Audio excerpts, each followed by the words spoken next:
সময়ত মহাজন যত অপৰাধ দৃষ্টান্ত ভৈলা প্ৰহাদ অসম পুনঃ বেয়াৰ মহামহাজনে কহিলা এৰা কি কহিব ৰাজা তোমাৰ আগত অবৈধ হৈয়া দেৱ গণে অদ্বৈতৰ পুতক প্ৰশংসা কৰয় অতাৰো সব সদা মনেও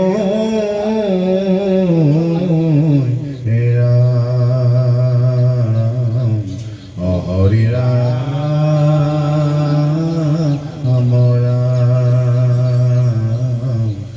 হৰি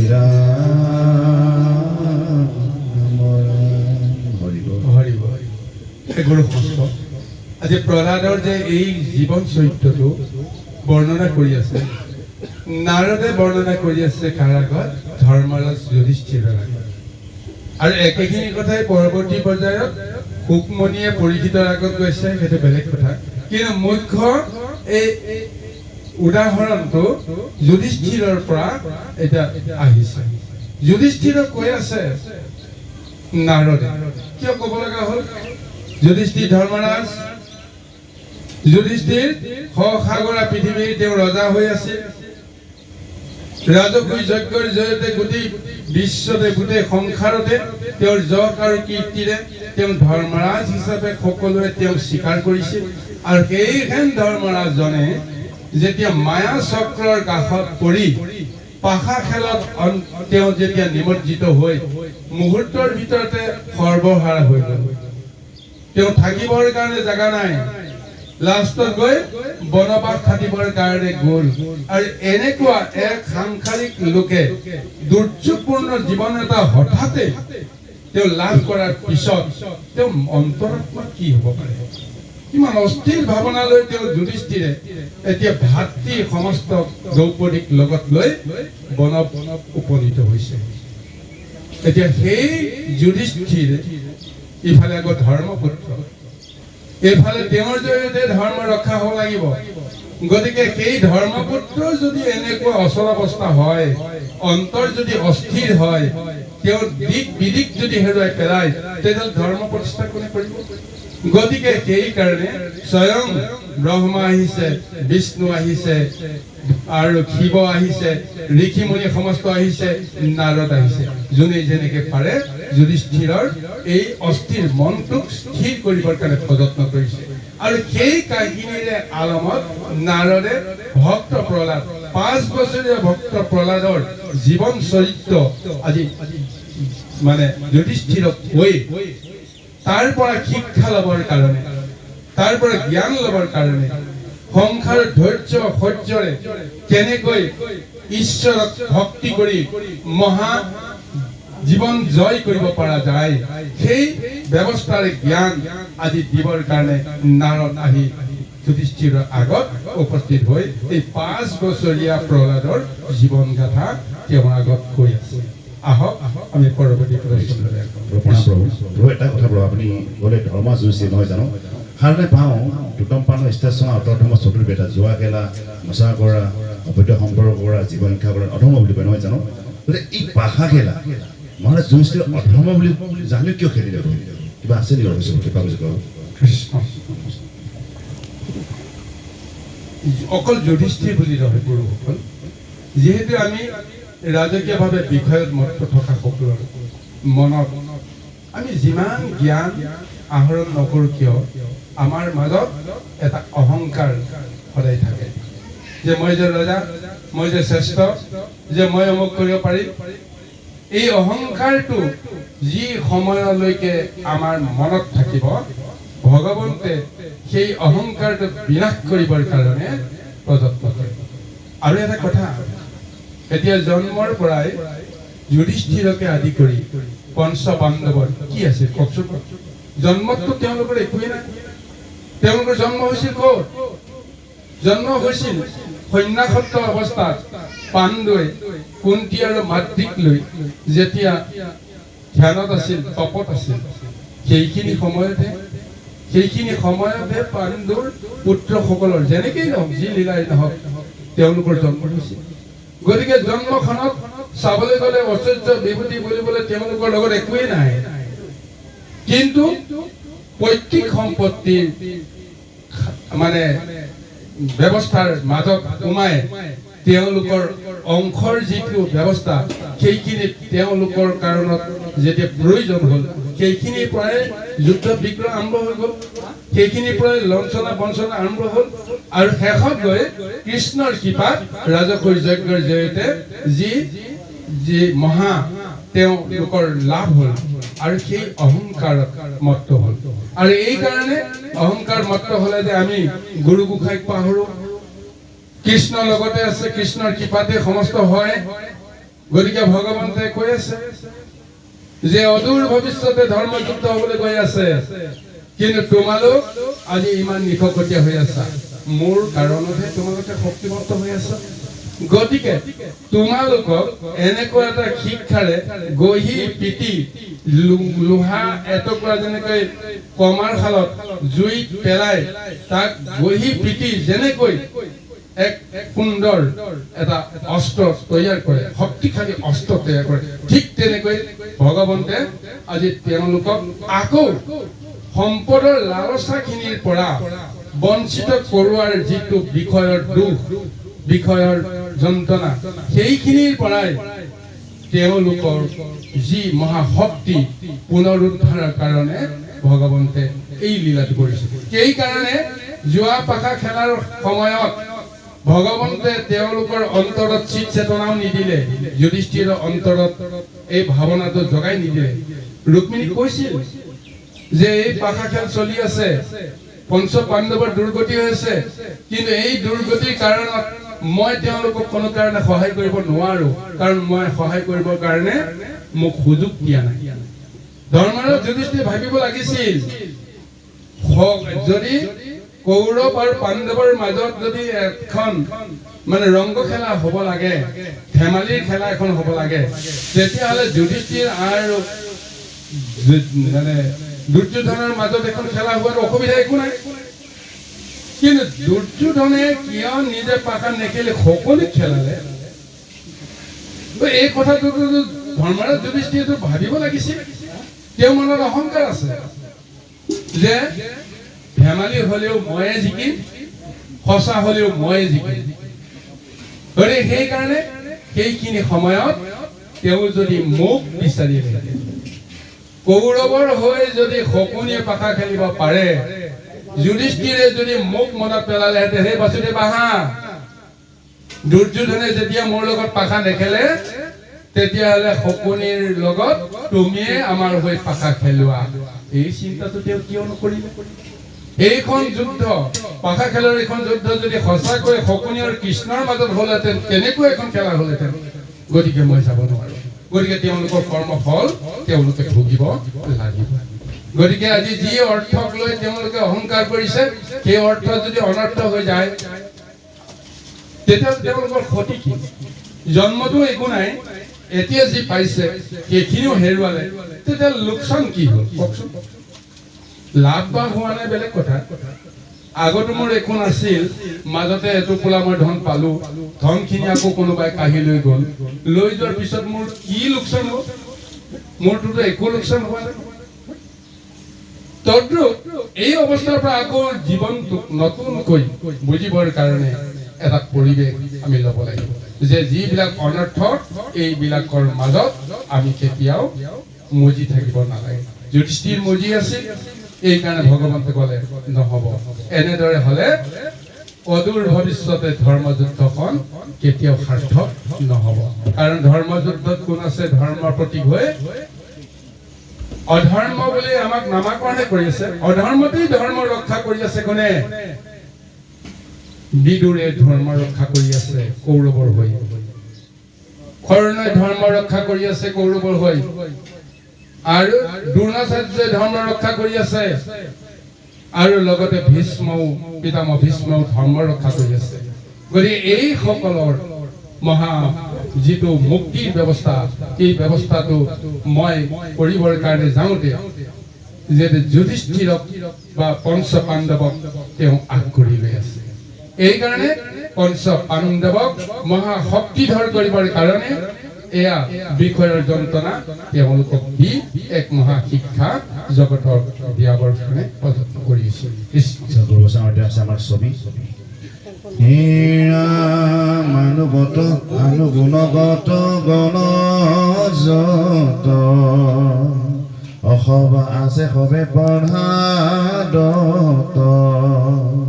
অতান মহামহিমা হুচাৰে অভগৱন্ত বাসুদেৱ অজাৰ মনে সদা সেৱ অৰতি ভৈলা ঈশ্বৰ ৰপাৱে অনৰ্ষি গণামে ৰতি অপৰাধৰ ভৈলায়াতি ঐশ্বৰত টান মাত্ৰমন অবালক কালত যত অক্ৰিয়া দৈৱ নানা মত অদ্বৈত কুৰেলা যতন এৰা যেন জল উন্নত পৰা নানা চেষ্টা যত অজগতকে দেখা হৰিময় কৃষ্ণ গাহে ধৰি আছে অ আপোনাক বীৰ পাছে অনেদেখন্ত ভৈলা কৃষ্ণ এইখন সংসাৰত জীৱসকলক দুটা গ্ৰাহৰ কোনোবা এটাই ক্ৰিয়া কৰে সমস্তকে জন্মৰ লগে লগে ক্ৰিয়া কৰে আপোনাৰ মায়াগ্ৰাহে সমস্তকে ক্ৰিয়া কৰে এই মায়াগ্ৰাহৰ পৰা মুক্তি পাবৰ কাৰণে যদি পূৰ্ব জন্মৰ সংস্কাৰ সূত্ৰে তেওঁ গুৰুৰ কৃপা পায় তেওঁ যদি ঈশ্বৰৰ যদি কৃপা পায় তেতিয়াহ'লে তেওঁ মায়া ভেদ কৰি যেতিয়া তেওঁ বিষ্ণুময় সত্তাক যেতিয়া বিচাৰি পাব সেই বিষ্ণুময় সত্তাত যেতিয়া বিলীন হ'ব এটা সময়ত যেতিয়া তেওঁ চিন্তা কৰিব এখন সংসাৰত এখন বিষ্ণুৰ বাহিৰে একোৱেই নাই যত জীৱ জংগম কীট পতংগম অগ নগ জগত তেৰি কায়া সমস্ত জগতত কি স্থাৱৰ হওক জংগম হওক সেই সমস্ততে দেখোন ঈশ্বৰেই শক্তি বিৰাজিত হৈ আছে এই আত্মজ্ঞানৰ দৃষ্টিটো যেতিয়া জগতত পৰিব তেতিয়া বিষ্ণুৰ বাহিৰে তেওঁ কাকো দেখা নাপায় আৰু তেতিয়া বিষ্ণুৰ বাহিৰে কাকো চিন্তা কৰিব নোৱাৰে অহৰহ মায়া সংসাৰে যিমান কেৰি কৰি নাথাকক কিয় তেনে বিষ্ণুক তেওঁ চিন্তা কৰি আছে হে প্ৰভু তোমাৰ বাহিৰে মোৰ গত্যন্ত নাই যিকোনো সময়তে মায়া সংসাৰ মই হয়তো পতিত হৈ যাব পাৰো হে প্ৰভু তুমি যদি এৰি থৈ যোৱা এই মুহূৰ্ততে মই মায়াত পতিত হ'ম মোৰ কি হ'ব গতিকে এই কাৰণে সেইজনৰ যিটো চিন্তা আত্মশক্তি সেই আত্মশক্তিটোক ভগৱন্তে বিষ্ণুৱে গ্ৰাস কৰা বুলি কৈছে চুম্বক আৰু লোহাৰ মাজত যেতিয়া সম্বন্ধ ঘটিব চুম্বক ক্ষেত্ৰৰ মাজত যেতিয়া লোহা টুকুৰা আহি পৰিব সেই লোহা টুকুৰাই নিজৰ কথা ভাবিব নোৱাৰা হৈ যায়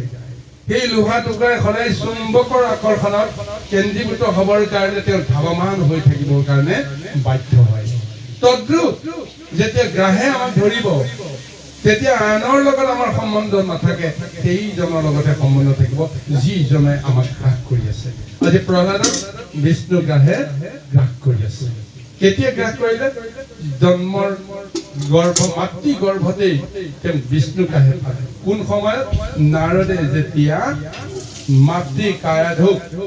ইন্দ্ৰৰ কবলৰ পৰা মুক্ত কৰাই নি নিজৰ আশ্ৰমত ৰাখিলে সদায় ঈশ্বৰৰ তত্ত্বৰ কথা কায়াধুক কোৱাৰ চলেৰে গৰ্ভস্থ সন্তানটোক যেতিয়া কৈ আছিল আৰু সেই তেতিয়াই গৰ্ভতে সেই বিষ্ণুৰ যিটো শক্তি বিষ্ণুৰ যিটো গ্ৰাহ আজি প্ৰহ্লাদে পাবলৈ বাধ্য হৈছে সেই গ্ৰাহৰ কাৰণে আজি জন্মৰ পিছত মায়াই তেওঁ একো কৰিব নোৱাৰিলে চিন্তা কৰি চাব হয় নে নহয় জন্মৰ সময়ত যদি আমি ঈশ্বৰৰ মহিমা তত্ত্ব পাওঁ তেতিয়াহ'লে সেইজন সন্তানৰ সৌভাগ্যটো কেনেকুৱা হ'ব কয়াধুৱে প্ৰতিজ্ঞা কৰিছিল যে স্বামী যেতিয়ালৈকে ঘূৰি নাহে তেতিয়ালৈকে মই মোৰ গৰ্ভস্থ সন্তানটো মই প্ৰসৱ নকৰোঁ সেই গুৰুদেৱ এগৰাকী মাতৃয়ে প্ৰকৃতি ধৰ্ম ৰক্ষা কৰি নিৰ্দিষ্ট সময়ৰ সন্তান প্ৰসৱ কৰিব লাগে কিন্তু মই নকৰোঁ মই সদায় ঈশ্বৰৰ গুণানুকীৰ্তন কৰিয়ে ঈশ্বৰক ধ্যান কৰিয়ে মই মোৰ সন্তানক গৰ্ভত ৰাখিম যিদিনাখনে মোৰ স্বামী পুনৰ তপৰ পৰা ঘূৰি আহিব বুলি শুনিম সিদিনাখনেহে মই মোৰ সন্তানক প্ৰসৱ কৰিম গতিকে এয়া এই যে কয়াধুৰ কি মহা তেওঁ মানে শক্তি সেই শক্তি আজি গৰ্ভতে প্ৰহ্লাদে পোৱাৰ কাৰণত আজি তেওঁ বিষ্ণুৰ বাহিৰে অন্য কোনো ব্যৱস্থাৰ লগত সম্বন্ধ নাই তেওঁ জীৱন্ততে তেওঁ মায়াক তেওঁ কি কৰিলে জয় কৰি আছে গতিকে মায়া সংসাৰে একো কৰিব পৰা নাই প্ৰভু এটা সুন্দৰ কথা প্ৰভুজী পাৰে যেতিয়ালৈ তাৰমানে পিতৃ ঘূৰি নাহে স্বামী ঘূৰি নাহে তেতিয়ালৈ তেওঁ সন্তান প্ৰসৱ নকৰে জন্ম নিদিয়ে নহয় জানো আচ্ছা এইটো কৃষ্ণৰ প্ৰতি ভকতি নে স্বামীৰ প্ৰতি আকৌ কৃষ্ণৰ প্ৰতি ভকতি নে স্বামীৰ প্ৰতি কাৰণ অলৰেডি তেওঁ গৰ্ভত ভাগৱত শিক্ষা হৈ আছে আৰু মধুসূদন আশ্ৰমত আছে ভকতিয়ে বিলাই আছে তাত যেতিয়া প্ৰভু কৰিলে একোটা সমস্যা নাছিলে কিন্তু এটা আমি কি বুজিম তেওঁ কৃষ্ণ থকা ভকতি কাৰণে ৰাখিছিল ভিতৰত গৰ্ভত নে স্বামীৰ প্ৰতি আসক্তি ৰাখিছিল কৃষ্ণ অতি সুন্দৰ বিষয়টো অতি চিন্তা কৰিবলগীয়া বিষয় দেই গুৰু সমস্ত এতিয়া কি কাৰণত প্ৰহ্লাদক তেওঁ জন্ম দিয়া পৰা তেওঁ বিৰত থাকি স্বামীয়ে অহালৈকে তেওঁ ৰৈ আছে এটা কথা চাওঁ দেই গুৰু এতিয়া এগৰাকী নাৰীয়ে স্বামীহীন ভাৱে যদি সন্তান জন্ম দিয়ে সেই সন্তানৰ ওপৰত মায়া সংসাৰত বিভিন্ন ধৰণৰ প্ৰশ্ন আহি যাব পাৰে এতিয়া কয়াধু কেতিয়া গুচি গ'ল ক'ব নোৱাৰে এই এটা দিন মাত্ৰ সংগ সুখ লাভ কৰিছিল কয়াধুৰে স্বামীৰ লগত আৰু সেই সংগ সুখতেই যে এটা ব্ৰহ্মৰ সন্তান যে তেওঁৰ গৰ্ভত স্থিত হ'ব এই কথাটো হিৰণ্যকশিপুৰেতো বিশ্বাস নকৰিব যদি হিৰণ্যকশিপুৰ গুচি অহাৰ আগতেই যদি সন্তানটো জন্ম হয় কোনোবাই কৈছে 10,000 বছৰ বোলে হিৰণ্যকশিপুৰে তপ কৰিলে কোনোবাই কৈছে 100 বছৰ এনেদৰে বিভিন্ন শাস্ত্ৰ মত হিচাপে কৰিলে বা যি কি নহওক দীৰ্ঘ সময় যেতিয়া তেওঁ তপ কৰি থাকিব এগৰাকী মাতৃয়ে সন্তান জন্ম দিয়া যিটো সময় সেই সময়ত যদি সন্তানটো জন্ম হয় তেতিয়া পিতৃ ঘূৰি অহালৈকে তেওঁৰ বয়স কিমান হ'ব সেই পিতৃয়ে তেওঁক নিজৰ সন্তান বুলি মানি ল'বনে এনেকুৱা মায়া সংসাৰৰ কিছুমান বিষয়ৰ উত্তৰ হয়তো দিবৰ কাৰণে সমৰ্থন নহ'ব সেইকাৰণে তেওঁ ভাবিছে মই আজি থাকিম কাৰ ওচৰত থাকিম মই গুৰুৰ ওচৰত থাকিম গুৰুৰ গৃহত থাকিম আৰু স্বামীয়ে যেন কোনোদিন মোৰ সন্তানটোক তেওঁ নহয় বুলি যেন ক'ব লগা নহয় গতিকে গুৰুৰ গৃহত যদি মই সন্তান জন্ম দিম নাৰদৰ কথা কোনো কাৰণতে কোনেও অবিশ্বাস কৰিব নোৱাৰে দৈত্য হওক দানৱ হওক মানৱ হওক যোনেই যেনেকৈ নহওক নাৰদে যি ক'ব এই কথাটো সত্য বুলি সকলোৱে মানি লয় সেয়া কাৰোবাৰ কাৰণে অপ্ৰিয় সত্য হ'ব পাৰে কাৰোবাৰ কাৰণে অতি শুভ বাৰ্তা হ'ব পাৰে কিন্তু নাৰদৰ কথা মিছা নহয় এই কথাটো সকলোৱে জানে এই কাৰণে তেওঁ অংগীকাৰ কৰিছে তেওঁ শিশু পুত্ৰক তেওঁ কোলাত ল'ব লাগিব গতিকে সেইকাৰণে তেওঁ গুৰুৰ গৃহতে সন্তান প্ৰসৱ কৰিব যদি সঁচাকৈ আগতীয়াকৈ যদি জন্ম হোৱাহেঁতেন নাৰদৰ ওচৰৰ পৰা তেওঁলোক যাব লগা হ'লহেঁতেন নাৰদৰ ওচৰৰ পৰা যদি যাব লগা হয় কি হ'ব এইবিলাক বহু প্ৰশ্নৰ হয়তো সমাজত থাকি যাব এই কাৰণে কয়াধুৱে তেওঁৰ স্বামীৰ প্ৰতি ভক্তি আছে হয় এগৰাকী নাৰী হিচাপে স্বামীৰ প্ৰতি ভক্তি থাকিবই লাগিব সি দৈত্য হওক দানৱ হওক মানৱ হওক যিয়ে নহওক যদি এগৰাকী প্ৰতিব্ৰতা নাৰী হয় যদি সতী নাৰী হয় তেতিয়াহ'লে তেওঁৰ স্বামীৰ ভক্তি নিশ্চয় থাকিবই লাগিব স্বামী ভক্তিৰ অবিহনে এগৰাকী নাৰী কেতিয়াও সতীত্বৰ অধিকাৰী হ'ব নোৱাৰে তাৰ উদাহৰণ বহুত আছে গতিকে সেইকাৰণে দুয়োটা ব্যৱস্থাৰে কয়াধুৰ আছে সেইকাৰণে স্বামীকো অসন্তুষ্ট কৰিব নোৱাৰে আৰু লগতে তেওঁ ঈশ্বৰ যিহেতু সদায় ভক্তি কৰি আছে তেতিয়াহ'লে এই দুইটাৰ মাজত তেওঁ মায়া সংসাৰত ঈশ্বৰে যি কৰে সেইটোৱে হ'ব বুলি গুৰুৰ আদেশ লৈ গোটেই কৰ্মখিনি কৰিছে এৰপৰ আমি শ্ৰীমদ ভাগবতমৰ তৃতীয় স্কন্ধত আমি এইবোৰ পঢ়ি আছো এতিয়া তাত স্পষ্ট পাইছো ভাগৱত পাইছো যে কয়াটো ভক্ত বুলি কতো লিখা নাই তোকে তাত ভক্তি কৰাই নাছিলে আৰু যিটো যেতিয়া নাৰদে গৰ্ভত প্ৰহ্লাদক শিক্ষা দি আছিলে তেতিয়া নাৰদে মাজে মাজে কয় তুমি চিধা হোৱা তুই চিধাকে বহাচোন কিয় চাইড হৈছা কয়টো মাতিব মইতো চিধাই আছো নহয় তোমাক কয়টা মই নাৰদক কৈ আছো অৰ্থাৎ কয়টা এটাই চিন্তা আছিলে মোৰ স্বামী কেতিয়া বনৰ পৰা আহিব আৰু কেতিয়া মই পথাৰত জন্ম দিম তেওঁ আচলতে এই ভক্তি নাছিল প্ৰভু কাৰণ এটি কেতিয়াও শুনা নাই যে কয়নো মানে ভক্ত যে পোৱা নাই আচলতে নাই কতো নাই কেৱল তেওঁৰ গ্ৰহণ কৰি আছিলে আশ্ৰমত আছিলে কিন্তু ভক্তে ভক্তি কৰা নাছিল খুব আচৰিত কথা প্ৰভু এইটো মানে আমি পঢ়ি আছো আচলতে আমাৰ ভাগৱতমৰ সংস্কৃত ভাগৱত পঢ়িলে আপোনালোকে গোটেই কিতাপ পাব গুৰুজনে বাৰু ঠিকে আছে তেওঁৰ ভক্ত হোৱাৰ কাৰণে ভক্তি আশ্ৰমত আছে গতিকে আমি ভক্ত নোহোৱাৰ কাৰণে আমি নামঘৰত থাকিব নোৱাৰো পাৰো জানো নামঘৰত এঘণ্টাও নাথাকো কয়নে মাতে ইমান বছৰ হয়নে প্ৰভু ভকতি লক্ষণ থকাৰ কাৰণে আজি পঢ়াখন পঢ়ি আছে গতিকে গোটেই কথা কৰি দিছে ঠিক আছে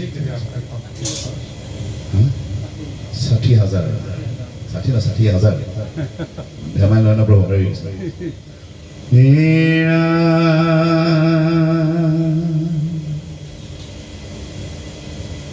হয়তো জগতত তেন্তে একো বস্তু নেদেখন্ত ঈশ্বৰকে সবে আছা ব্যাপী বহি থকা আসনত অফুৰা কত সময়ত বিষ্ণুপদ নিৰন্তত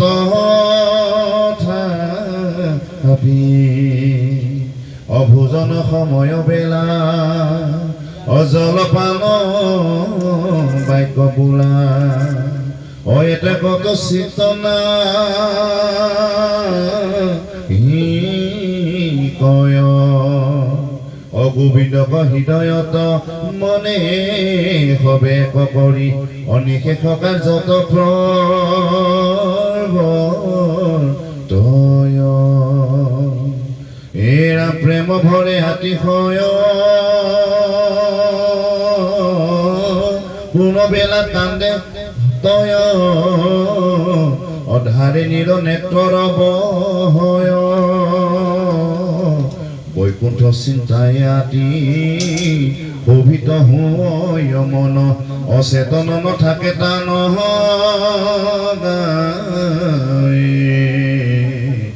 হৰিৰা আমৰা হৰিৰা জয় কৃষ্ণ চাওক কিমান ব্ৰহ্মময় ধাৰণাৰে আজি সংসাৰত বৰ্তি থাকিলে আজি প্ৰহ্লাদৰ দৰে এক মহা শক্তি লাভ কৰি আজি কেৱল এই বৈকুণ্ঠপতি ভগৱন্তৰ লগতহে সম্বন্ধ কৰে বৈকুণ্ঠৰ ধ্যান ধাৰণাৰ বাহিৰে আৰু বেলেগ নাথাকে অৰ্থাৎ এতিয়া প্ৰহ্লাদে জীৱন্ততে এতিয়া মায়া সংসাৰৰ পৰা তেওঁ এতিয়া উদ্ধাৰ পাই আছে অৰ্থাৎ মায়া তেওঁৰ দেহত প্ৰৱেশী কৰা স্বৰূপতে ক'বলৈ গ'লে বিষ্ণু মায়াই তেওঁ আসন্ন কৰি আছে আৰু এই শক্তিটোক লৈ এতিয়া ভগৱন্তে এতিয়া ক্ৰিয়া কৰি আছে ভগৱন্তে এতিয়া লীলা কৰিবলৈ গৈ আছে এই বিষ্ণু ভক্তজনক যিয়ে দুখ কৰিব যিয়ে অপকাৰ কৰিবলৈ প্ৰযত্ন কৰিব ভগৱন্তজন সেই সময়তে তেওঁৰ ওচৰলৈকে অহাৰ সুযোগ এটা তেওঁ লৈ আছে এয়াই হৈছে পৰমাৰ্থ বিচাৰ স্বয়ং এতিয়া বৈকুণ্ঠৰ লগতহে সম্বন্ধ আছে দেই গুৰুসকল আৰু এজন দেৱ শিশু যেতিয়া জন্ম হয় সেই জন্ম হোৱা শিশুজন ব্ৰহ্মময় ধাৰণাৰে তেওঁ থাকে তেওঁ মাতৃৰ কোলাত আশ্ৰয় লোৱাৰ সময়ৰ পৰাই তেওঁ মায়াৰ পৰশ যদিও হয় কিন্তু সেইজনৰ ব্ৰহ্মময় ধাৰণাখিনি কোনদিনাখন একেবাৰে ছেদ হৈ যায় জানে যিদিনাখন আমি শিশুটোক লৈ আমি জাতকৰ্ম কৰোঁ জাতকৰ্ম কৰি আমাৰ নিজৰ কুলৰ পৰিচয় এটা দিওঁ সিদিনাখনৰ পৰাই দেৱ শিশুৰ পৰা তেওঁ মানৱ শিশুলৈকে পৰিণত হয় দেৱ শিশুৰ ৰূপ থকালৈকে তেওঁ ব্ৰহ্মৰ লগত সম্বন্ধ ৰাখি থাকে যিদিনাখনে আমাৰ মানে বৈদিকভাৱে আমি নীতি আচাৰৰ জৰিয়তে মোৰ পুত্ৰ বুলি যেতিয়া গ্ৰহণ কৰোঁ মোৰ বংশৰ বুলি যেতিয়া গ্ৰহণ কৰোঁ সিদিনাখনৰ পৰাই দেৱ শিশুৰ পৰিৱৰ্তে মানৱ শিশুলৈকে পৰ্যবেক্ষিত হয় স্বৰূপতে ক'বলৈ গ'লে এতিয়া প্ৰহ্লাদৰ সেইটো আসন্ন এতিয়াও মানে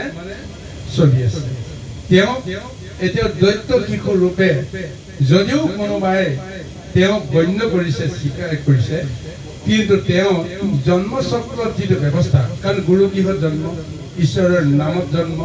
ঈশ্বৰৰ ধ্যানত জন্ম আৰু সেই বিষ্ণুৰ চক্ৰই তেওঁক সেই দেৱত্বৰ ৰূপতেই তেওঁক প্ৰদান কৰি আছে কোনদিনাখন সেই ৰূপটো নাইকিয়া কৰিব ভগৱন্তে যিদিনাখনে নৰসিংহ ৰূপ লৈ পিতৃক হত্যা কৰিব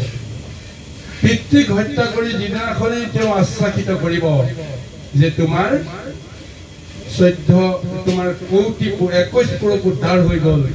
তোমাৰ পিতৃও মহামুক্তি হৈ গ'ল এতিয়া তুমি পিতৃৰ পেট কাৰ্য কৰি কৰ্মখিনি তুমি কৰিব লাগে সেইদিনাখনৰ পৰাহে প্ৰহ্লাদৰ মনলৈকে মায়াৰ প্ৰৱেশ ঘটিব আৰু সিদিনাখনে তেওঁ সিংহাসনত ৰজা হোৱাৰ কথাটো তেওঁ ভাবিবৰ কাৰণে বাধ্য হ'ব ভগৱন্তে ক'ব তুমি এইখিনি কৰা কাৰণ মায়া সংসাৰলৈ আহি তুমি মায়া দৰ্শন নকৰিলে কেতিয়াও তুমি নিজৰ জীৱনটো শুদ্ধ কৰিব নোৱাৰিবা গতিকে সেইকাৰণে ভগৱন্তে মায়াৰ দৰ্শন সমস্তকে দি মায়াৰ পৰা উদ্ধাৰ কৰাৰ ব্যৱস্থাটোহে দিছে প্ৰহ্লাদৰ জৰিয়তেও সেইটো আৰু অন্যান্য কিছু ভক্তৰ জৰিয়তেও এই ব্যৱস্থাটো গতিকে এয়া যিটো বৰ্ণনা চলি আছে এই বৰ্ণনাৰ মতে প্ৰহ্লাদ এতিয়াও মায়া সংসাৰৰ লগত কোনো ধৰণৰ সম্বন্ধ হোৱাই নাই বিষ্ণুৰ মায়াই তেওঁক আৱৰি এই পৰ্যায়লৈকে লৈ গৈছে গতিকে এইকাৰণে কোনেও তেওঁক ক্ষতি কৰিব পৰা নাই কাৰণ বিষ্ণুৰ চক্ৰই তেওঁক ৰক্ষাই কৰি আছে গতিকে বিষ্ণুৱে যি বুলি ক'বলৈ বিচাৰি সেইমতে যিটো আচৰণ কৰিবলৈ বিচাৰে প্ৰহ্লাদে সেইমতে আচৰণখিনি কৰি গৈ আছে কৃষ্ণ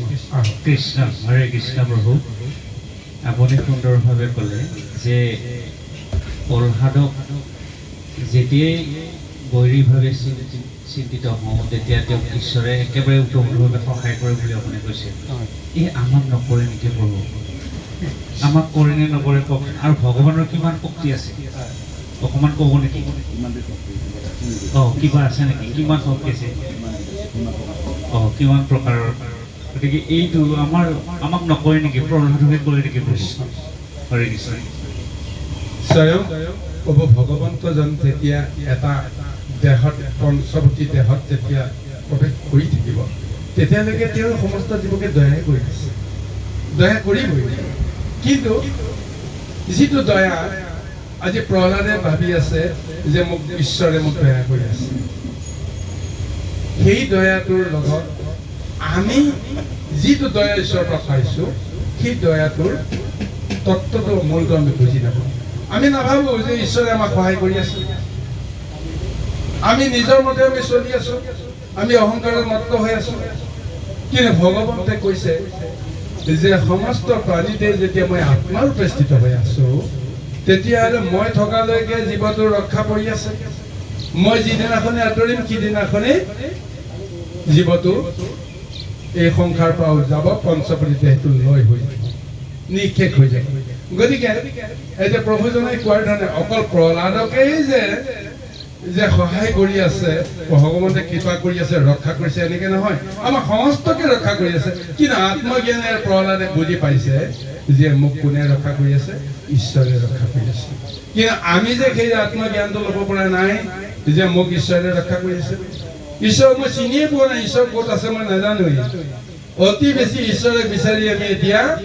শাস্ত্ৰই কৈছে গুৰুৱে কৈছে বিভিন্ন জ্ঞানৰ মাজেৰে আমি পাইছোঁ যে আমি মন্দিৰত গৈ পূজা কৰিব লাগে গুৰু ৰূপে ভকতক সেৱা কৰিব লাগে ইত্যাদি ইত্যাদি জ্ঞানৰ মাৰ্গখিনিৰে আমি ৰাস্তাৰে আমি আহি আছোঁ কিন্তু আমাৰ আত্মদৰ্শন হোৱা নাই কৃষ্ণ ক'ত আছে কৃষ্ণই কেনেকৈ আমাক সহায় কৰি আছে অৱশ্যকত আমি কেতিয়াবা কৃষ্ণ গালিহে পাৰোঁ। এই কণা গোসাঁই তুমি ইমান পূজা কৰিলোঁ, ইমান সেৱা কৰিলোঁ, ইমান দিলোঁ, তথাপিও তুমি মোৰ মনৰ বাঞ্ছা পূৰণ নকৰা, তথাপিও সমস্ত দুখ তুমি মুখে দিবলৈ যত্ন কৰা, ইত্যাদি ইত্যাদি তেওঁকহে আমি গালি পাৰোঁ। চাওকচোন হয়নে নাই কওকচোন? কোনজন ঈশ্বৰক আমি বিচাৰিব লাগিব? কৃষ্ণ। হয় হয় নেদেখো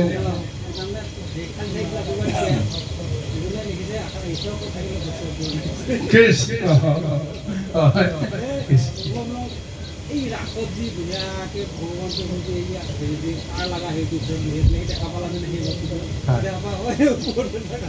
সকলোৱে কথাটো লেখা নাই আৰু যেতিয়া ৰাসৰ সেইটো দেখা পালা তাৰমানে ৰাসৰ হেৰি নদী ক'ত উঠি আছে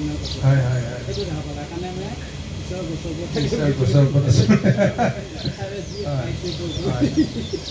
গতিকে হে গুৰু সমস্ত। এতিয়া কথা হ'ল আমি আত্মজ্ঞানেৰে যেতিয়ালৈকে বুজিব পাৰিম কোনটো সঁচা কোনটো মিছা, তেতিয়াৰ পৰাহে আমাৰ আচল জীৱনটো আৰম্ভ হয়। বাকীখিনি লোকৰ মতে আমি চলি আছোঁ, এই কথাটো আমি জানিব লাগিব। আৰু যিখিনি আমি জানো পুৰুষসকলে আমাতকৈ বহু তেওঁলোক মানে সিদ্ধ পুৰুষ যেতিয়া সমস্তই জানে, কিন্তু আমাৰো আৰম্ভণিতে আমি কৈছোঁ যে তেখেতসকলে যি জানে আমি তাতকৈ একেবাৰে নগণ্য হৈ যাম। কিন্তু কিবা কাৰণত আমাক আসনখন আপোনালোকে আশীৰ্বাদ কৰি আগুৱাই দিছে কাৰণেহে আমি এইখন আসন পাইছোঁ। আপোনালোকৰ যদি আশীৰ্বাদ নাথাকিলেহেঁতেন, দয়াময় নাথাকিলেহেঁতেন, আমাৰ গুৰুসকলে এইখন আসন ইয়াৰ আগতে কিমান ঠাইত এনেকুৱা আসন শোভাবৰ্ধন কৰি তেওঁলোকে অনুষ্ঠানবিলাক চলাই আছে। গতিকে আমি সকলোৰে প্ৰতি সবিনয় নিবেদন কৰি ভুল প্ৰতি আমাৰ নিশ্চয় হৈছে। আৰু স্বৰূপতে ক'বলৈ গ'লে আপোনাৰ সকলক দেখি আমাৰ ভয়ো লাগে, কি বা কম কি বা ওলাই, ভুলেই হ'ব নেকি, এনেকুৱা ধাৰণা কিছুমান আহে। কিন্তু আমাৰ ভয়টো আমি নিজে নিজে নাশ কৰিছোঁ, ভুলহে হ'ব। ভগৱন্তৰ নামত ভুল হ'লে বোলে ভগৱন্তে দুখেই নধৰে, হয়নে? দৈত্য দানৱ বা অন্যান্য আখৰিক শক্তিবিলাকে দেৱতাসকলে দুখ ধৰে যে মোৰ পূজা তুমি ভালকে নকৰিলা,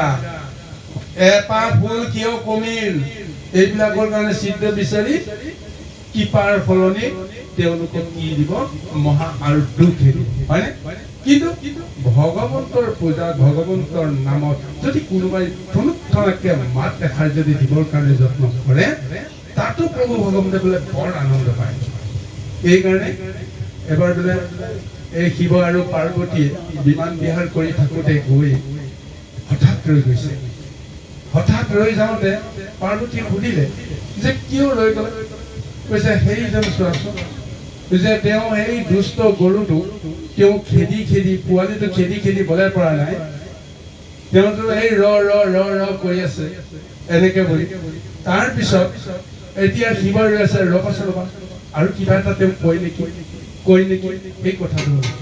তাৰপিছত বোলে ৰাম এইটো গৰুটো ইমান দুষ্ট নে, ইয়াক লগ শুনাব। ৰাম শব্দটো কৈ দিয়াৰ লগে লগে পাৰ্বতী কৈছে শুনিলা, এই ৰাম শব্দটো শুনিবৰ কাৰণে মই ৰৈ আছো। তেওঁ মুখৰ পৰা ওলাব নহয়, কিন্তু ইয়াৰ আগতে তেওঁ খঙে কৈ আছে, ৰাগে কৈ আছে, ৰ ৰ ৰ ৰ কৈ আছে। কিন্তু শিৱই জানে যে ইয়াৰ পিছত আৰু কিবা এটা ৰৰ পৰা ৰাম হ'ব, এই কথাটো শিৱই জানে। তদ্ৰূপ আমিও আলোচনা কৰোঁতে কিবা কিবি কৰোঁতে আমাৰ হয়তো কিবা এটা ভুল হ'ব, কিন্তু সেইখিনি ভুল ভগৱন্তেই যদি ভুল বুলি পেলাই যদি আমাক যদি অনাদৰ নকৰে, কোনোবা সাধু সন্ত মহন্তই বা কোনোবা জনে যদি আমাৰ দুখ ধৰে, তাত আমাৰ দুখ পাব লগা একো নাই, শক্তি পাম বুলি আমি আশা কৰিছোঁ। কাৰণ ঈশ্বৰৰ কথা কোৱাৰ সুযোগ পোৱা, সময় পোৱা এয়া ভগৱন্তৰ কৃপাৰ বাহিৰে আমি একো নহয়। আৰু যি কি নহওক আগবঢ়া। আমাৰ গুৰুজনৰ প্ৰসংগাই কৰিছে, ধুনীয়া কথা দুটা কৈ গ'ল। মই এই কথা ধৰিছোঁ, এটা কৈছিলে যে যেনেখন সন্তান এটা আমি সংস্কাৰ কৰি সেনেকুৱা মানুহ হ'ব নহয়, মানুহ আহি মায়ে এৰা খাই যাব। কিন্তু প্ৰভু যদি এৰাই খায়, সেই সন্তানৰ আগলৈ কিয় লটং পটং কৰি ফুৰে, গোটেইবোৰ ধৰণ পৰণ কৰি ফুৰে নহয় জানো, যদি মায়ে এৰাই খালে। আৰু এটা কথা সুন্দৰ কথা ক'ম, আমাৰ মানুহ হ'ব লাগিলে যিটো আমাৰ প্ৰকৃতিৰ চাৰিটা নিয়ম আছে, কি আছে মানে আহাৰ দিয়া মৈথুন ভয়। এই আহাৰ দিয়া মৈথুন ভয় থকা ব্যক্তি হৈছে মানুহ কেনেকৈ হ'ব পাৰে? তাৰ মানুহ পশু আছে চাৰিটা নহয় জানো চাৰিটা প্ৰকৃতি আছে আহাৰটা মথুৰ ভয় এইকেইটা শিশু এটাক যেতিয়া আমি সংসাৰ কৰি দিলোঁ হয় না প্ৰভু সংসাৰ কৰাৰ পিছত তেওঁক আমি জ্ঞান ধৰি নিদিলোঁ এইকেইটা তেওঁতো পশুৱে হৈ থাকিলে বিপদী পশু আমি কাৰণ যেতিয়া পশু এটা যেনেকুৱা এটা হিংস্ৰ জন্তুৱে পশু এটা মাৰি খাব পাৰে আমিও যদি তেনেকুৱা কাৰ্য কৰি আছোঁ যদি কাৰোবাক কাটি মাৰি খাই আছোঁ পশু নাই নাপাৰ প্ৰভু নে মানুহ হ'লো মানুহ নহয় আমি কাৰণ সংস্কাৰ যিটো সংস্কাৰ কৰোঁ সেই সংস্কাৰ আমাক নহ'ব কিন্তু আমাক কৈছে নষ্ট প্ৰায়েষু অভদ্ৰেষু নিত্যম ভাগৱত সেৱয়া ভাগৱতী উত্তম শ্লোকে ভক্তি ভক্তি কৈছে আমাৰ প্ৰসংগক্ৰমে আহিছে প্ৰহ্লাদ মহাৰাজৰ মায়েকে ধৰা নাই কাৰণ নিত্যম ভাগৱত সেৱয়া প্ৰত্যেকদিনা ভাগৱত শ্ৰৱণ কৰি থকাৰ কাৰণে মাতৃদেৱতেও কেতিয়াও মায়ে ধৰিব পৰা নাই কিন্তু আমি আজি কিমান বছৰ কিমান দিন বেছি আজি ভাগৱত তুমি চোৱা কিমান মাজত গেপছ হৈ গৈছে নহয় জানো এনেকুৱা যে গেপছ হৈ থাকে তো মায়ে আমাক ধৰিব প্ৰভু নহয় জানো কাৰণ কৈছে মায়ে ভগৱানে কৈছে দৈৱ হেঁচা গুণময়ী মম মায়ে দূৰত্বে মা মেবে প্ৰবৰ্ধনতে মায়ে মেতাম তৰুণ দিলে মায়ে এনেকুৱা যোৱা বস্তু নহয় বোলে আমি মায়ে খেলাব নোৱাৰো যেতিয়া কেৱল ভগৱানৰ যদি চৰণ আশ্ৰিত হওঁ তেতিয়া মায়ে যাব মায়ে নগৰ পৰা আমি এনেকুৱা হৈ আছো কাৰণ আমি মানুহ তেতিয়াই হওঁ মানুহৰ সূত্ৰ আছে প্ৰভু গোটেই গীতাত সূত্ৰ লিখিছে ভাৰতৰ সূত্ৰ আছে আমি নপঢ়ো যে আমি কি ভাবিলো আমি ইয়াত অলপ শুনিলো হৈ গ'ল মানুহ নহ'ব কাৰণ কৈছে দ্ৰুতম পান ইচ্ছাচনা অত্ৰ ধৰ্ম চতুৰ বেটা যিদিনাখন আমি এই চাৰিটা অধৰ্ম ত্যাগ কৰি পাৰিম সেইদিনাখন মানুহ হ'ল নহ'লে মানুহ নহয় পশু বুলি কৈছে কি বুলি পশু কাৰণ চৰাই খাই আছে আমি খাই আছো চৰাই সন্তান জন্ম আমি জন্ম পক্ষী সন্তান আমি সন্তান জন্ম দিছো গোটেই কাম আমি একেইটা কৰি আছো কিন্তু আমি যদি দ্ৰুতম মানে পাখা খেলা যদি বন্ধ কৰোঁ যোৱা খেলা বন্ধ নকৰে মানুহ নহয় প্ৰশ্ন আপোনালোকে কৰিব পাৰে তাহলে যুধিষ্ঠিৰকে মানুহ নাছিল নেকি পাখা খেলিছিলে প্ৰশ্ন কৰক আপোনালোকে যদি উত্তৰ লাগে যদি প্ৰশ্ন নকৰে উত্তৰ কি নকওঁ আমি নহয় জানো আমি যদি আমি উত্তৰ ক'লো যদি আমি যোৱা খেলালে মানুহ নহয় কি যুধিষ্ঠিৰ কি মানুহ নাছিল নেকি ডাইৰেক্ট প্ৰশ্ন কৰিব লাগে কাৰণ আপোনালোকে শ্ৰম নাজয় নকৰে যদি শ্ৰৱণ সঁচাকে কৰে প্ৰত্যেকটো কথাই প্ৰশ্ন কোনো যে কৰিব শ্ৰৱণ কৰিব লাগিব আপোনালোকে কাৰণ আমি যদি যোৱা খেলাই থাকো আমি মানুহ নহয় কাৰণ আমাৰ ধৰ্ম 4 চৰণৰ সত্য নামৰ চৰণখন আমাৰ হেৰাই গ'ল যদি সত্যই নাথাকে ধৰ্ম কেনেকৈ হ'ব পালন নচা কৰি ফুল আমাৰ তপস্যা আমি এটা তপস্যা কৰিব নোৱাৰো ইয়াত অলপ বহি আছো আমাৰ এনেকুৱা চৰিত্ৰ হৈ গৈছে যে সৰু সৰু বিষয় আমি চিন্তা কৰি আছো যেটা তামোল খাই তামোল খাব মন গৈছে চাহ মন গৈছে বিড়ি চিগাৰেট খোৱা কথাটো বেলেগেই কথা উঠি যাবই নহয় যাব এই নচা যদি থাকে আমাৰ নচা কৰি থোৱা আমি কেতিয়াও আমি তপস্যা কৰোঁ নহয় আমাৰ ধৰ্মত নাই তাৰপিছত অবৈধ সম্পৰ্ক কৃষ্ণ আটাইতকৈ পবিত্ৰ এই পবিত্ৰ কৃষ্ণ পাবৰ কাৰণে আমি পবিত্ৰ হ'বই লাগিব প্ৰভু ঘৰে যে অপবিত্ৰ ভাৱত থাকোঁ কাৰোবাৰ সংগ কৰি থাকিব বিচাৰোঁ তাৰপৰা আমি কেতিয়া পবিত্ৰ নহয় কৃষ্ণ কেতিয়া পাব আমি নোৱাৰোঁ এইটো ধৰ্মৰ 3 বচন আৰু 4 বচন হ'ল জীৱদয়া যদি আমি জীৱদয়া নকৰোঁ যদি আনক কাটি মাৰি খাই থাকোঁ কেতিয়াও ভুলতেও আপোনালোকে ধৰ্ম কৰা নাই কৃষ্ণক নাপায় এনেকৈ ইষ্ট কথা শুনক আপোনালোকে যদি শুদ্ধ হ'ব বিচাৰিছে যদি নাই প্ৰভু এনেকুৱাই কৰে এনেকুৱাই থাকিম যাব কৈছে কথা নাই প্ৰভু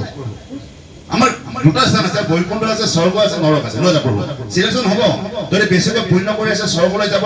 স্বৰ্গলৈ গৈ যি দেৱতা পূজা কৰে সেই দেৱতা আশ্ৰয় থাকিব আৰু যেতিয়া আপোনাৰ পুণ্য শেষ হ'ব সেই দেৱতাই ধাক্কা মাৰি আপোনাক তললৈ পেলাই দিব একো মৰম জৰা নাই আৰু যদি আপোনালোকে সকলো কাম কৰি আছে আমাৰ সূত্ৰতে আছে কি আছে প্ৰভু খাব পিয়া নৰক পাইছে আৰম্ভ কৰক খোৱা লোৱা কৰা নৰকতে আৰাম কৰা তেওঁ কথাই ক'ব লগা নাই একো ক'ব লগা দৰকাৰ নাই খাই থকা শুই থকা নৰকত আপোনালোকৰ ৰেডি হৈ আছে কৈছে প্ৰভু আমি যদি আমি কৃষ্ণৰ যিটো লীলাবোৰক যদি আমি মানি নলওঁ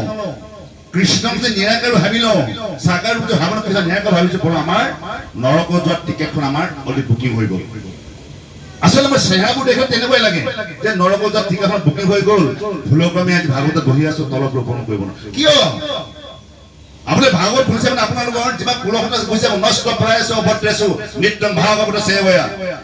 ভাগৱতী উত্তম শ্লোকে ভক্তি হৈ নষ্ট যদি ভাগৱত আমি উত্তম শ্লোক কোনো লাহে লাহে আমাৰ ভক্তি ভাৱ আহিব যদি আমাৰ নষ্ট হয় আমাৰ এই প্ৰক্ৰিয়াবোৰ নষ্ট হৈছে অৰ্থাৎ আমাৰ এই 4টা দুতম পান ইষ্টাচনা অৰ্থ চক্ৰ বেটা এই 4টা নচা খোৱা বস্তু মানে যোৱা খেলা অবৈধ সম্পৰ্ক আনক মানি কাটি খোৱা যদি ব্যৱস্থা যদি ত্যাগ কৰিব নোৱাৰো আমি মানুহ পশু এটা কেতিয়াও প্ৰভু বৈকুণ্ঠলৈ যোৱাৰ কথা চিন্তা কৰিব নোৱাৰো কাৰণ আমাৰ জীৱন লাহে লাহে কিমান কম আৰু বহুত কলো কোনো শুনে অলপ এতিয়া আমাৰ ইছলামলি কওঁ আপোনালোকে গান লাগিব পাৰে কাৰণ গান নালাগে আমাৰ গৰজ আমাৰ আছে জানেনে আপোনাৰ খুচিয়ে লমাম নুখুচিয়ে নহয় জানো আমি একবাৰ বহুত পাতিছে আপোনাৰ প্ৰশ্ন কৰিব কিন্তু প্ৰশ্ন কৰিবই আপুনি এতিয়া মনত হোৱা নাই কিবা যুধিষ্ঠিৰ মানুহ হয় নে নহয় মানুহ সৈতে পশু নেকি পশু নহয় প্ৰভু কাৰণ কৈছে এবাৰ শিৱৰ ৰাগ চাব মন গ'ল হয়নে প্ৰভু ৰাসত কিন্তু এটা নিয়ম আছে যেতিয়ালৈ তাৰমানে মানে গোপী হ'ব নোৱাৰে কোনো কাৰণ প্ৰৱেশ নহয় কিবই কিয় জানে প্ৰভু গোটেইবোৰ গোপী নিচা ড্ৰেছ পিন্ধাই দিলে পাৰ্বতী মাতাই ক'লে বোলে শুনা শিৱ তুমি যেতিয়া কি কৰিব গৈছিলা মোহিনীও চাব গৈছিলা মোহিনীও চাব যাওঁতে তোমাক কি কয় বৰ অপমান কৰিছে কৃষ্ণ নহয় জানো আজি তুমিও এনেকুৱা নাৰী বেশ হৈছা কৃষ্ণই তোমাৰ ভুলত পাহৰি যাব এতিয়া তোমাক নাৰী বুলি ভাবিব গ'ল সাকসেস দুৱাৰত থকা দৌৰি এটা যাব দে ৰায় নাম হৈ গ'ল কিন্তু প্ৰভু জানেনে ৰাসত যেতিয়া তাললৈ বদলি গ'ল শিৱৰ তাণ্ডৱ মনত পৰি গ'ল লাগি গ'ল তাণ্ডৱ নৃত্য কৰিবলৈ কৃষ্ণ জানেই কৃষ্ণ নজনা কৰা কিছু জানেই এতিয়া কিয় জানে প্ৰভু মহাদেৱ ধাৰ পৰি গ'ল এই প্ৰসংগত আনিছো যাৰ যিটো চৰিত্ৰ সেই চৰিত্ৰ কেতিয়াও এৰিব নাপায় মেইন প্ৰসংগলৈ আহোঁ কাৰণ আমি যে এটা কথা কওঁ প্ৰভু যুধিষ্ঠিৰ কি আছিল চাব দেই মেইন পইণ্টটো হ'ব ক্ষত্ৰিয়ে যদি কিবা কামত কাৰোবাৰ যে আহ্বান কৰে যুদ্ধৰ কাৰণে আহ্বান কৰে যোৱা কাৰণে আহ্বান কৰে তেওঁলোক প্ৰত্যাহ্বান কৰিব নোৱাৰে জানে যুধিষ্ঠিৰ এইটো ভুল বুলি কিন্তু তাৰ ধৰ্ম সি ধৰ্ম থকাৰ কাৰণে ধৰ্মৰ যুধিষ্ঠিৰ কাৰণে সি ধৰ্ম ৰক্ষা কৰিবৰ কাৰণে সি পাশা খেলিছে আমি ক'ব পাৰোঁ ধৰ্ম বুলি কিন্তু ধৰ্মৰ ৰক্ষাৰ কাৰণে তেওঁ পাশা খেলিছিলে সেইকাৰণে অধৰ্মত নাছিল সেইকাৰণে খেলি নহ'লে যুধিষ্ঠিৰ কেতিয়াও পাশা নেখেলে প্ৰভু জানে পাশা খেলা বেয়া কৃষ্ণ ভাল নাপায় সেইকাৰণে কৃষ্ণ তাত নাই অন্যবোৰ কৃষ্ণ তাত নাই তথাপিতো খেলে কাৰণ তেওঁ ধৰ্ম ৰক্ষা কৰিছে সেইকাৰণে তেওঁ যুধিষ্ঠিৰ ধৰ্মৰাজ হৰে কৃষ্ণ এটা গ্ৰুপ আমাৰ আছে দুলৰী এৰা মিশ্ৰ চিন্তন কৰত সঘন অতানৰ ৰূপ দেখি মনে অপৰম আহ্লাদ পাৱন্ত প্ৰহ্লাদ অথাকা মহা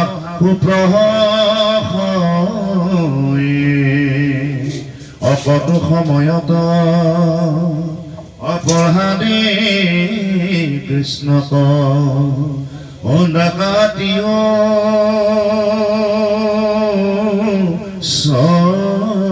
কৰি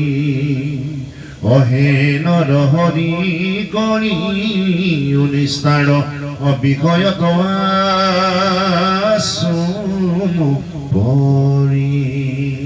সদ্গুৰু সমস্ত এতিয়া প্ৰহ্লাদে মনে মনে তেওঁ স্তুতি কৰি থাকে প্ৰভু ভগৱন্তক যে সমস্ত বিষয় যিহেতু প্ৰভু ভগৱন্তে সমস্ত জগতক দি আছে এই বিষয়ে জানে কাক কেতিয়া মোহিত কৰিব ঠিক নাই প্ৰহ্লাদৰ অন্তৰাত্মাটো সেইটো ভয় কাৰণ ভগৱন্তে যদি ইচ্ছা কৰে আজি মই ভগৱন্তক চিনিব পাৰিছোঁ কাইলৈ ভগৱন্তে যদি মোক পাহৰাই দিয়ে তেতিয়াহ'লে মইতো মায়া সংসাৰ ডুবি থাকিম এই কাৰণে এই চিন্তনটো তেওঁ দূৰদৰ্শী হিচাপে তেওঁ জ্ঞান কৰি তেওঁ সেই প্ৰভু ভগৱানক স্তুতি কৰিছে হে প্ৰভু তুমি যেন মোক আৰু বিষয়ৰ সংসাৰত ডুবাই যে তোমাক পাহৰিবৰ কাৰণে তুমি মোক বাধ্য নকৰা এয়া আমি আত্মজ্ঞানেৰে সৈতে বুজিব লাগিব যে এইখন সংসাৰত কোনোবা যে গুণী হৈছে কোনোবা যে জ্ঞানী হৈছে কোনোবা ধাৰ্মিক হৈছে নিজৰ মতে হোৱা নাই এই প্ৰভু ভগৱন্তৰ মায়াৰ সংসাৰত তেওঁৰ ইচ্ছাৰ ওপৰতে কোনোবা এজন দুষ্ট হৈছে কোনোবা এজন সাধু হৈছে কোনোবা এজন সন্ত হৈছে এই ছবিটো দেখি প্ৰহ্লাদ হতচকিত হৈ গৈছে আচৰিত হৈ গৈছে কাইলৈ যদি মোৰো এইটো অৱস্থা হয় আজি মই তেওঁ ধ্যান কৰিছোঁ কালিলৈ যদি মই অজ্ঞানী হৈ যাওঁ তেওঁ যদি মোক ইচ্ছা কৰে চিন্তা কৰিছা ভয় লাগে কত দুষ্ট জনৰ মনতো কিমান ভাল চেতনা কেতিয়াবা দি দিয়ে হঠাৎ কেতিয়াবা সজ্জনৰ অন্তৰতো কেতিয়াবা দুৰ্জনৰ ভাৱনাবিলাক তেওঁ দি দিব পাৰে তেওঁ লীলাহে কথা গতিকে চাওক এজন ঋষিয়ে প্ৰভু ভগৱন্তৰ লগত সমাধি ধাৰণ কৰিবৰ কাৰণে তেওঁ কি কৰিলে তেওঁ সমাধি ধাৰণ কৰিলে কিন্তু ভগৱন্তে ক'লে তুমি সমাধি ধাৰণ কৰি মোৰ লগত বিলীন হ'লে মোৰ কাৰ্য সাধন নহ'ব গতিকে তুমি আকৌ মায়া সংসাৰলৈকে তুমি যাব লাগিব গতিকে সেইজন ঋষিৰ বা সেইজন সাধকৰ তেওঁ ধ্যান ভংগ কৰি মহালীলা কৰি দিলে হয়নে নাই কওকচোন সৌভুৰী নামৰ ঋষিজনে